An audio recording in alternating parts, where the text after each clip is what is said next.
বন্ধুরা, কেমন আছো তোমরা সবাই? আশা করি ভালো আছো। দীপা স্টোরিতে তোমাদের অনেক অনেক ওয়েলকাম। তো আজকের ভিডিওটা আমি এখান থেকেই চালু করছি। তো এখন শাড়ি ঠাড়ি পরে রেডি হচ্ছি। পাশের বাড়ি একটা দাদার আজকে হচ্ছে বিয়ে, তো ওর জন্য এখন রেডি হয়ে নিচ্ছি। তো গায়ে হলুদ হবে, তো গায়ে হলুদে যাব, তো তার জন্য রেডি হয়ে নিয়েছি। তো এই হলুদ কালারের শাড়িটা পরেছি। তো অনেক দিন আগে নেওয়া হয়েছিল, একবার মতন পরা হয়েছে, আর পরা হয়নি। তো আজকে শাড়িটা পরলাম। তো কেমন লাগছে অবশ্যই কমেন্ট করে বলো। তো এই যে হচ্ছে আমার ফাইনাল লুক। শাশুড়ি বৌমা দুজনেই হলুদ কালারের শাড়ি পরেছি। তো গায়ে হলুদে ম্যাক্সিমাম সবাই হলুদ লাল শাড়ি পরে, বেশ ভালো লাগে, সব একসাথে মিলে যাওয়া হয়। তো চলো এখন যাওয়া যাক, গিয়ে তোমাদের সাথে পুরো ভিডিওটা শেয়ার করব। তো পুরো ভিডিওটা দেখতে থাকো।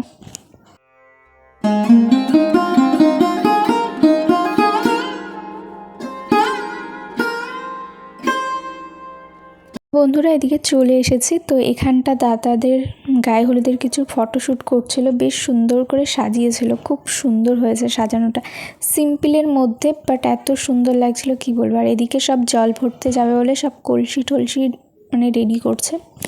তো তারপরে ঘরে গিয়ে একটু বসেছিলাম, বসে টসে তারপরে তোমাদের দাদাভাই আমার কিছু ছবি তুলে দিচ্ছিলো আর কিছু ভিডিও করে দিচ্ছিলো।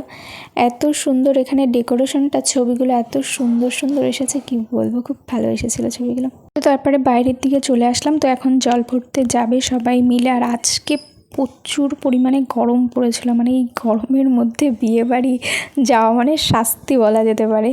তো যাই হোক, সবাই এখানে রেডি টেডি হয়ে নিয়েছি। তো এবার যাব।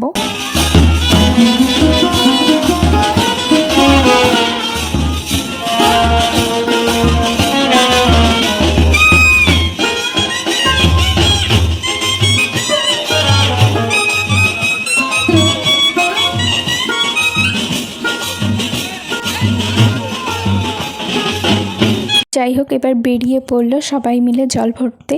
তো সবাই হলুদ কালারের শাড়ি আর লাল কালারের শাড়ি বেশিরভাগ পরেছে, বেশ সুন্দর লাগছে। আর দেখো একটা ইউনিক জিনিস, সবার হাতে এক একটা করে ছাতা, মানে যতজন গেছি সবার হাতে এক একটা ছাতা, এত পরিমাণে গরম আর রৌদ্রের তাপ। তো প্রথমেই হচ্ছে আমাদের পাড়ায় একটা মন্দির আছে, শীতলা মন্দির। তো ওই মন্দিরটার ওখানে যাওয়া হয়েছে, গিয়ে ঠাকুরকে একটু বরণ ঠরণ করা হয়েছে। তো তারপরে হচ্ছে জল আনতে যাব, হচ্ছে আমাদের এখানে যমুনা নদী আছে।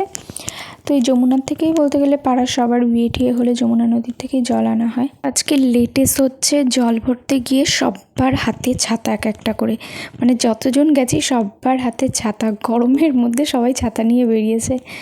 তো তারপরে ওই মন্দির থেকে এসে তারপরে হচ্ছে আমাদের গোবরডাঙ্গা আর একটা কালী বাড়ি আছে, কালী মন্দির। তো এই মন্দিরটাও আসা হয়েছিল। তো এখানে এসে ঠাকুরকে প্রণাম টনাম করে ঠোরে তারপরে হচ্ছে জল ভরাতে যাওয়া হয়েছিল। তো দেখো, এটা হচ্ছে যমুনা নদীর সামনে যে ঘাট, ওখানটা বসেছিলাম, মানে ওই দিকটা এত রৌদ্রের তাপ আর ওই দিকটা যাওয়া হয়নি। তো এখানেই বসেছিলাম, সবাই ওইদিকে বসে জল ঠাল ভরছিল। তো যাই হোক, এবার জল ঠাল ভরে বাড়ি চলে এসেছি। তো তারপরে হচ্ছে এখন হচ্ছে দাদাকে স্নান করানো হবে। প্রচুর পরিমাণে মজা হয়েছিল কি বলবো, সব দাদার বন্ধুগুলো সব বিয়ারের বোতল দিয়ে বিয়ার দিয়ে দাদাকে স্নান করানো হয়েছিল, বেশ খুব মজা হয়েছে, সবাই মিলে প্রচুর মজা করা হয়েছিল। তারপরে এখানে দেখো সবার হাতে ফুল নিয়ে তারপর হচ্ছে ফুলগুলো ওপর থেকে ছোড়া হবে, আর ক্যামেরাম্যান ভিডিও করবে আর ছবি তুলবে, খুব সুন্দর হয়েছিল।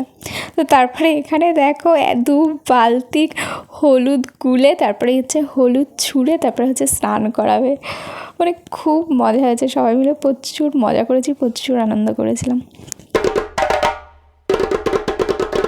দাদার এদিকে হলুদ টলুদ মাখানো স্নান টান করানো প্রায় কমপ্লিটই হয়ে গেছে। তো তারপরে বাড়ির দিকে চলে এসেছিলাম, প্রচুর পরিমাণে গরম লাগছিল। তো তারপরে হচ্ছে চুড়িদার পরে তারপরে হচ্ছে আবার গেছিলাম দুপুরবেলা খেতে।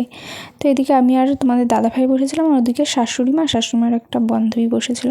তো এখন মেনুটা তোমাদের সাথে শেয়ার করি। তো ছিল আম দিয়ে টক ডাল, সাথে লেবু, আর ছিল হচ্ছে বেগুনি গরম গরম, আর ছিল হচ্ছে পুঁই শাক দিয়ে আলু দিয়ে মাছের মাথা দিয়ে একটা চচ্চড়ি, আর ছিল হচ্ছে কাতলা মাছ দিয়ে আলু দিয়ে ঝাল, আর চাটনি পাঁপড় মিষ্টি। তো বন্ধুরা, আজকের মতন ভিডিওটা এই পর্যন্তই। তোমাদের ভালো লাগলে অবশ্যই লাইক কমেন্ট করে দিও। তো চলো আজকের মতন টাটা, সবাই ভালো থেকো।